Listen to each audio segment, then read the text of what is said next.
بسم اللہ الرحمن الرحیم۔ السلام علیکم۔ اہل بیت رضوان اللہ علیہ اجمعین کے قافلے جنگل میں سے گزر رہے تھے۔ ان کو بھوک لگی، وہی ایک چرواہا بھی بکریاں چرا رہا تھا۔ انہوں نے ایک بکری پیسوں کے عوض مانگی تاکہ اس کو بھون کر بھوک مٹائی جا سکے۔ وہ چرواہا کہنے لگا کہ میں تو چرواہا ہوں، مجھے بکریوں کا فروخت کا اختیار حاصل نہیں، اس کا مالک تو میرا آقا ہے۔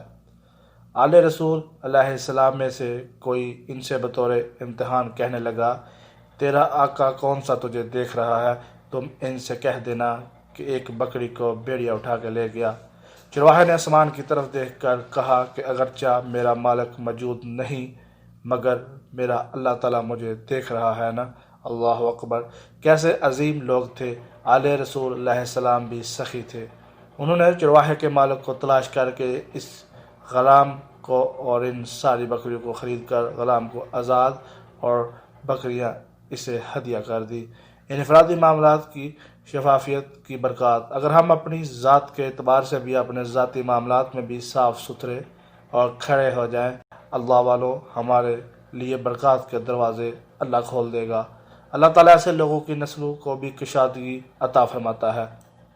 حضرت حکیم طارق محمود چغتائی صاحب فرماتے ہیں کہ میرے والد محترم رحمۃ اللہ علیہ کے باغ کے مالی بہت بوڑھے تھے۔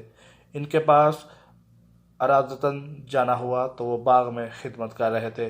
مجھے دیکھ کر بہت خوش ہوئے۔ میں نے بھی موقع کی غنیمت جانتے ہوئے ان سے کہا، آپ مجھے وقت دیں، میں نے آپ سے کچھ پرانی باتیں سننا چاہتا ہوں۔ ان کو اپنے ہاں بلوایا اور بابا میٹھا بہت پسند کرتے تھے۔ حلوہ پیش کیا۔ چونکہ میٹھا ہلکا استعمال کرتا ہوں اس لیے حلوے میں میٹھا کم تھا، لہذا انہوں نے اس میں مزید میٹھا ملا کر کھایا۔ اتنا میٹھا، اللہ اکبر! تب مجھے یاد آیا کہ ابا جی رحمۃ اللہ علیہ بھی ان کو میٹھا حلوہ کھلاتے تھے۔ اہل خانہ نے سیویاں بھی بنائی تھی۔ ان کے پیشی خدمت سیویاں، حلوہ اور مٹھائی تھی۔ انہوں نے مٹھائی کو پتیسا حلوے میں ملا کر کھایا، تب کہیں جا کر ان کو تسلی ہوئی۔ فرمانے لگے، ہاں اب میٹھا ٹھیک ہے۔ گفتگو شروع ہوئی۔ کہنے لگے، 1947 میں 25-26 سال کا تھا۔ اب ان کی عمر 90-95 سال کے لگ بھگ تھی، اور 90-95 سال کی عمر میں بھی ان کے ہوش و حواس بالکل ٹھیک ٹھاک تھے۔ انہیں شوگر بھی نہیں ہے۔ مزید فرمانے لگے، میری زندگی کا تجربہ ہے کہ میں نے بارہا ایسے کیس دیکھے ہیں کہ میں خاندانوں کے خاندان بلکہ ان کی نسلوں کو بھی جانتا ہوں۔ اس کا باپ فلاں تھا، یہ کام کرتا تھا، اس کا باپ فلاں تھا، وہ فلاں کام کرتا تھا۔ میں نے اکثر دیکھا کہ جس شخص نے رزق حلال کی طرف توجہ دی، اگر مزدور تھا تو اس نے اپنی مزدوری پوری دیانتداری سے کی، اگر ملازم ہے تو پوری ایمانداری سے اپنی ملازمت کو سر انجام دیا۔ تو جس شخص نے رزق حلال پر اس طرح محنت کی، اللہ قریب اس کی نسل کو مالا مال کر دیا۔ ایک اور عجیب بات کہی کہ میں نے جگتا دیا کہ اللہ تعالیٰ نے اس کو جگتا دیا ہے۔ میں نے اتنی مزدوری لی تھی، میرے مطابق پورا کام کر دیا۔ پھر کہنے لگے، جگتا دے دیا۔ پھر کہنے لگے، میں نے دیکھا ہے کہ رب نے اس کو بھی جگتا دیا ہے۔ گفتگو کرتے ہوئے ایک بیٹے کے بارے میں کہنے لگے، سارا دن اس کے ہاتھ میں مرغے ہوتے ہیں، کبوتر ہوتے ہیں، وہ سارا دن اسی کام میں لگا رہتا ہے۔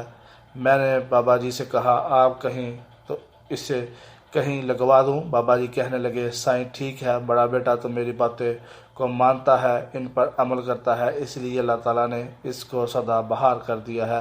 اللہ والوں، یہی سوچ ہے کہ عالم میں جو کچھ ہوا وہ میری وجہ سے ہوا، عالم میں جو کچھ ہو رہا ہے میری وجہ سے ہو رہا ہے۔ اللہ پاک اپنے فیصلے مجھے اور آپ کو سامنے رکھ کے کرتے ہیں۔ کسی حال میں لگی ہوئی ان کھڑکیوں سے ٹھنڈی ہوائیں آتی ہیں، ان کھڑکیوں سے گرم ہوائیں بھی آتی ہیں۔ سردیوں میں ان کھڑکیوں کو بند کر دینے سے کمرے گرم ہو جاتے ہیں۔ سردیوں میں گرم ہونے کا نام جسم کا سکون ہوتا ہے، اور ان کھڑکیوں کو کھولنے سے گرم کمرے ٹھنڈے ہو جاتے ہیں، برف بن جاتے ہیں۔ سردیوں میں برف بے چینی اور بے سکونی کا نام ہے۔ یہ مسلمان بھی کھڑکی کی ماند ہے۔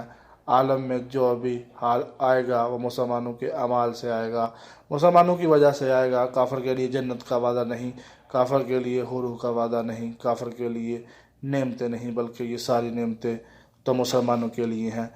رب عزت کی چاہت سے اگر اے مسلمان تو میرے لیے ہے تو میرا بننے کے لیے تیار، نہیں تو میں تیرے اوپر دنیا میں بھی عذاب مسلط کر دوں گا، آخرت میں بھی تجھے عذاب دوں گا۔ اگر تو میرا بن جائے گا تو ساری چیزیں تیری ہو جائیں گی، اور جو تو چاہے گا تمہیں ملے گا۔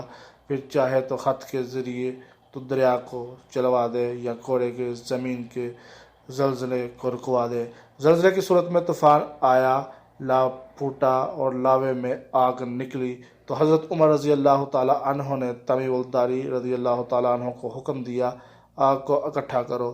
اللہ اکبر۔ تمیم الداری رضی اللہ تعالیٰ عنہ کہتے ہیں کہ اپنی چادر سے اس آگ کو اکٹھا کرتے ہیں، آگ ہٹتی جا رہی ہے، وہ بھی ہٹاتے جا رہے ہیں، حتیٰ کہ پہاڑ کی جس جگہ سے وہ لاوا نکلا تھا وہاں تک اس آگ کو واپس کر دیا، اور اس کے اوپر پتھر ڈال کر آگے 8 صدیوں تک اس جگہ سے دوبارہ کبھی لاوا نہیں نکلا۔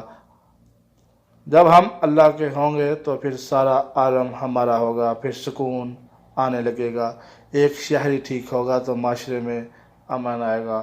معلوم ہوتا ہے کہ معاشرے میں ایک شہری سے ہی امن آتا ہے۔ ہمارے معاشرتی سائنس یعنی سیاست یہی کہتی ہے کہ افراد سے معاشرہ بنتا ہے، اور ہر شہری سے مل کر معاشرہ بنتا ہے، اور شہری امن سے معاشرہ امن میں آ جاتا ہے۔ آج ساری دنیا میں امن کی پیاسی ہے، اور یہ حقیقت ہے کہ پیاس اگر بجھتی ہے تو سرور کونان صلی اللہ علیہ وآلہ وسلم کی محبت اور آپ صلی اللہ علیہ وآلہ وسلم کے تعلق اور آستانہ محمدی سے تعلق بنانے اور قائم رکھنے سے۔ اگر کسی آستانے سے کسی اور در سے پیاس بجھنے کا سوال ہی پیدا نہیں ہوتا۔ کملی والے صلی اللہ علیہ وآلہ وسلم کی غلامی میں ہی پیاس بجھ کر رہے گی۔ عالم میں سکون تب آئے گا جب کملی والے صلی اللہ علیہ وآلہ وسلم کی غلامی میں امت کا ہر فرد اس طرف مائل ہوگا، جب ہر فرد اپنی زندگی کی اس حقیقت پر آ جائے گا، میرے ذمہ کیا کام ہے، میں نے کیا کرنا ہے، میں نے کیا نہیں کرنا، تو پھر اللہ تعالیٰ کی پاک کی مدد سے آتی چلی جائے گی، اور انسان کے لیے راہ کھلتے جائیں گے۔